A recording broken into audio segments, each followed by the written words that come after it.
তাহলে এটা ঘাটবে কারা? যারা এটা ঘাটার যোগ্যতা রাখে।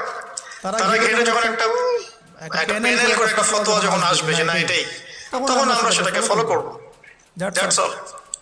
এই জিনিসটা রাসূল সাল্লাল্লাহু আলাইহি ওয়াসাল্লামের যুগেও ছিল, সাহাবীদের যুগেও ছিল, তাবেঈদের যুগেও ছিল, এটা আস্তে আস্তে চলে আসছে এই পর্যন্ত। এখানে ক্লাসিক্যাল যে ইসলাম চলছে এখানে থাকলে আপনার বিভ্রান্ত হওয়ার কোনো চান্স নাই। কিন্তু এর আশপাশে ব্যাঙের ছাদের মতো অনেক মতাদর্শ এসেছে এখন, নতুন নতুন অনেক। এগুলোতে পা দিলে নেক্সট শুরুতে ধোকা খাবেন শয়তানের মতো। ওই যে বললাম শয়তান নেক্সট শুরুতে ধোকা দেয়, মনে হবে আমি তো সরাসরি কোরআন সুন্নাহ ফলো করি, আদতে আপনি কোরআন সুন্নাহই ফলো করছেন না। আদতে আপনি কোরআন সুন্নাহর কিছুই ফলো করতে পারবেন না, ফলো করলেও আংশিক পারবেন, আংশিকটা পারবেন না। একটা মাসআলা মনে করেন, একটা একটু বলেন এই জায়গায়, একটা মাসআলা মনে করেন এসেছে যে আমরা